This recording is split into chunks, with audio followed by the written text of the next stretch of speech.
Hey giờ này mình lấy số còn một cánh video thay mày nghe đấy thay dùng một tao trong buổi nương xảy hướng click rồi dùng một tao tiền sắp đi giờ này mà cái bằng tao mà chui subscribe bài mình tế cầm lại chui mấy mình em bồi phong bữa đồ hai nó tao mới cả sắm đá bài mình ngọt nè.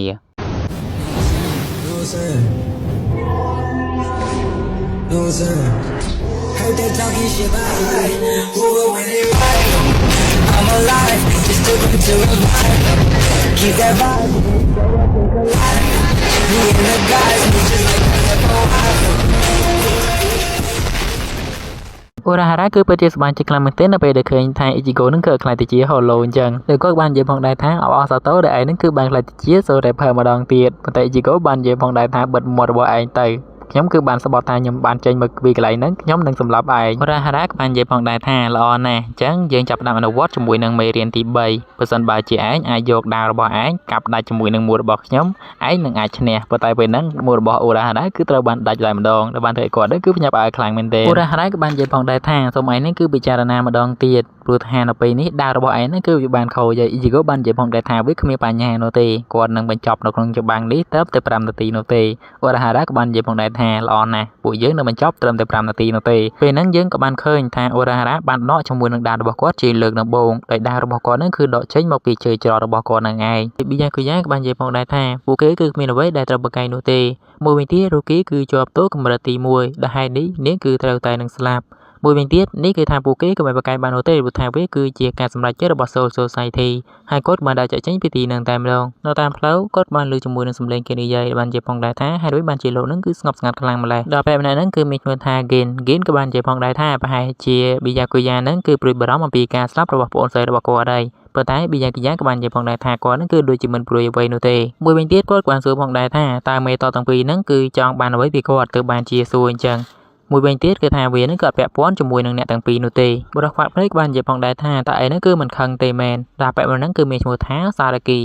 ក៏បាននិយាយបន្តទៀតផងដែរថាពួកអក្រិតជនគឺវានាំឲ្យមានបញ្ហាចំពោះពួកអភិជនមួយវិញទៀតគាត់គឺចង់ស្នើឲ្យគេនឹងគឺសម្លាប់ទៅលើ Ruki នឹងគឺមុនពេលដែលថ្ងៃដែលត្រូវប្រហារជីវិតរបស់នាងដោយឃើញថាពេល Saraki នឹងគឺឌឺបែបនេះគឺថាពួកគេទាំងពីរគេបំរុងវាយគ្នាហើយប៉ុន្តែពេលហ្នឹងយើងបានឃើញថា Gin ក៏បានទៅខាត់ថែមទាំងចាប់ Saraki នឹងចងឲ្យអូសឡើងទៅលើតែម្ដងមួយវិញទៀតក៏ដោយសារតែ Ichimaru គាត់នឹងគឺមិនចង់ឲ្យ Saraki នឹងគឺវាយគ្នាជាមួយនឹង Byakuya នោះទេដោយហេតុនេះគាត់គឺសំទោសខ្លាំងមែនទែនមួយវិញទៀតគាត់ក៏គោរពទៅលើ Ruki ដូចគ្នាកម្មនៅកន្លែងគ្នារបស់ Ichigo ដែលពួកគេកំពុងតែវើហាត់ឯនេះវិញដែលយើងបានឃើញថាតាសៃក៏បានឡើងចេញមកហើយពេលហ្នឹងយើងបានឃើញថា Ichigo ជាមួយនឹង Urahara ក៏បានវាយគ្នាបន្តទៀតហើយក៏ដោយសារតែ Ichigo គឺមាននៅថាមពលអន់ខ្លាំងមែនទែនបើធៀបជាមួយនឹង Urahara ចឹងហើយគាត់នឹងគឺមិនអាចយកឈ្នះទៅលើ Urahara បាននោះទេ Urahara នឹងគឺតាមវាយ Ichigo នឹងគឺដូចជាដេញវាយក្មេងចឹងឯង Ichigo គឺពិតជាឆ្ងល់ខ្លាំងមែនទែនតែហេតុបានជា Urahara នឹងគឺមានដាវកានចឹងមួយវិញទៀតដាវរបស់ Soul Reaper ក៏សម្រាប់ទៅលើ Soul Reaper ទាំង Hollow ទៀតផងប៉ុន្តែនៅពេលនេះគាត់គឺបានឃើញថា Urahara គឺដូចជាមិនមែនជា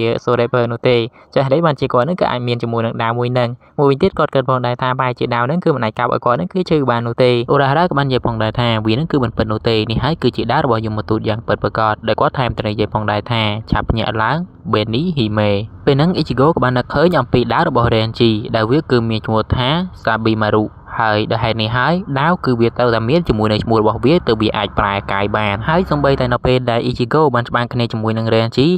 ក៏បានសួរផងដែរថាតើឯងនេះគឺស្គាល់ឈ្មោះដាវរបស់ឯងដែរឬទេហើយនៅពេលនេះគឺថា Ichigo នឹងគឺចាប់ផ្ដើមដឹងកាន់តែច្បាស់ហើយថាតើតែគាត់ស្គាល់នៅឈ្មោះដាវរបស់គាត់ទើបវាអាចប្រែកាយបាន Ichigo គឺពិតជាឆ្ងល់ខ្លាំងមែនទែនថានឹងសួរថាតើឈ្មោះមែន Urahara បាននិយាយផងដែរថាគឺពិតមែនហើយគាត់តែមានឈ្មោះទើបវាអាចប្រែកាយបានហើយ Benny Hime គឺជាឈ្មោះដាវរបស់គាត់ Urahara ក៏បានស្ទុះទៅវិបហាទៅលើ Ichigo លឿនខ្លាំងមែនទែនដល់គាត់នឹងគឺមើលនឹងភ្នែកស្ទឹងតែមិនតាន់នោះទេមួយវិញទៀតក៏ដោយសារតែដាវរបស់ Ichigo នៅពេលនេះគឺមិនមានឈ្មោះនោះទេដែលហេតុនេះវាក៏មិនមានកម្រិតដូចគ្នាដែលហេតុនេះយើងបានឃើញថាដាវរបស់ Urahara គឺបានកាត់ផ្តាច់នៅដាវរបស់ Ichigo បានយ៉ាងងាយតែម្ដងពេលហ្នឹង Urahara ក៏បាននិយាយផងដែរថានៅពេលនេះខ្ញុំនឹងសម្លាប់ឯងមែនតែនហើយទោះបីជាឯងគិតថាខ្ញុំគឺមិនចង់សម្លាប់ឯងក៏ដោយពេលហ្នឹងយើងបានឃើញថាគាត់គឺបានតាមវាយទៅលើ Ichigo ឡើងពេញនឹងតែម្ដងហើយបើទោះបីជា Ichigo នឹងគឺខំរត់យ៉ាងណាក៏ដោយក៏ពិបាកកិច្ចជាមួយនឹង Urahara ខ្លាំងមែនតែនមួយវិញទៀត Urahara នៅពេលនេះគាត់គឺបានវាយមែនតែនហើយដែលបានធ្វើ Ichigo នឹងគឺហូរឈាមនឹងពេញខ្លួនស្រាប់ពេលដែល Ichigo កំពុងតែរត់បរិះអាកបាំងនឹងក៏បានសួរទៅកាន់ Ichigo ម្ដងទៀតតែហេតុអីបានជាឯងរត់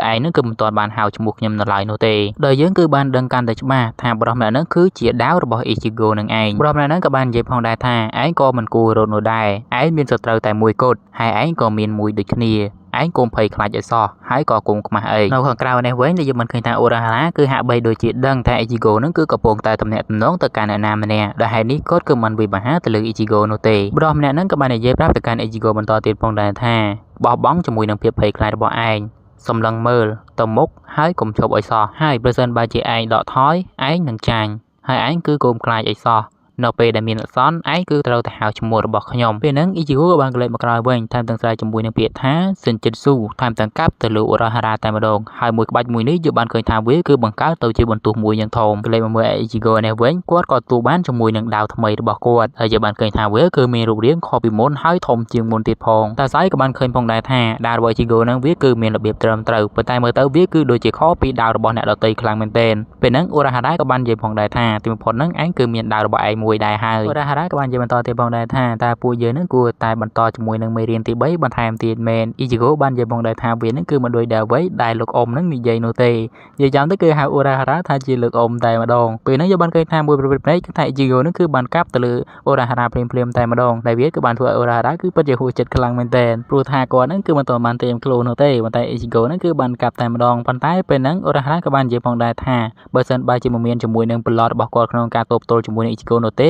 គាត់ប្រហែលជាត្រូវក្បាលរបស់គាត់ដែរវាអត់ត្រូវមុខនោះទេដោយហេតុនេះវាគឺពិតជាសាហាវខ្លាំងមែនទែនពេលហ្នឹងនៅពេលដែលគាត់កលេចមកក្រោយវិញនឹងបានឃើញថាអ៊ីជីហ្គោនឹងគឺបានដេកលក់ហៀទឹកមាត់បាទហើយអត់មានបានច្បាំងគ្នាតទៀតនោះទេហើយបើទោះបីជាយ៉ាងណាក៏ដោយនៅពេលនេះគឺថាអ៊ីជីហ្គោនឹងគឺបានកាប់មុខរបស់គាត់ដាច់ហើយចឹងហើយនៅពេលនេះអ៊ីជីហ្គោនឹងគឺបានឈ្នះស្រាប់ហើយចឹងហើយគាត់ក៏មិនហ៊ានធ្វើអីលើអ៊ីជីហ្គោនោះដែរកាត់បោសាដូជាមួយនឹងហ៊ីមេវិញដល់ពួកគេទាំងពីរនឹងគឺបន្តវឹកហាត់ជាមួយនឹងធម្មពលរបស់ខ្លួនដែលយើងមិនឃើញថានៅពេលដែលពួកគេបាញ់ទៅលើជញ្ជាំងវាក៏បានបង្កើតទៅជាប្រហោងមួយយ៉ាងធំហើយវាគឺជាស្នាដៃរបស់សាដូនឹងឯងនៅពេលដែលពួកគេកំពុងតែអបអរគិតថា Black Cat ក៏បាននិយាយផងដែរថាគឺមានមនុស្សនឹងគឺមកកន្លែងនឹងច្រើនខ្លាំងមែនទែនពួកគេរត់ចាក់ចេញពីកន្លែងនឹងសិនទៅហើយដោយសារតែពួកគេខ្លាចបាច់ការដែរនាំគ្នារត់ចាក់ចេញពីកន្លែងនឹងប៉ុន្តែសាដូបែរជាបិទទ្វារចោលហ៊ីមេទៅវិញកាត់មកកន្លែងអ៊ីឈីដានេះវិញយើងបានឃើញថាគាត់នឹងគឺបានព្យាយាមកោះហៅជាមួយនឹងតាមពុតរបស់គាត់ត្រឡប់មកវិញប៉ុន្តែបើទោះបីជាគាត់ព្យាយាមយ៉ាងណាក៏ដោយវាគឺដូចជាគ្មានផលនោះទេតែឡើងក្បាលមកដល់គ្រួសាររបស់ជីហ្គោក៏បាននាំគ្នាទៅមើលការបាញ់បញ្ជ្រួចហ៊ីមេក៏បានសួរទៅលើដៃរបស់តាស៊ូគីផងដែរថាតើនាងឈឺអត់ប៉ុន្តែនាងគឺបាននិយាយថាវានឹងគឺរត់ឈឺនោះទេហ៊ីមេក៏បាននិយាយផងដែរថាវានឹងគឺដូចជាយូរណាស់ចាប់តាំងពីបងប្រុសរបស់នាងត្រូវបានស្លាប់ទៅវាគឺជាលើកចុងក្រោយដែលពួកគេគឺបានមកមើលនៅទីនេះហើយចាប់ពីពេលនោះមកវាគឺដូចជាយូរខ្លាំងមែនទែនបងប្រុសរបស់នាងគឺតែងតែការពារនាងគាត់គឺតែងតែធ្វើឲ្យនាងសប្បាយនៅពេលណាមួយនាងគឺចង់ធ្វើដូចជាបងប្រុសរបស់នាងហើយនាងគឺសន្យាថាចាប់ពីពេលនេះទៅនាងនឹងការពារទៅលើតាស៊ូគីវិញមិនឲ្យនាងគឺពិបាកទៀតនោះទ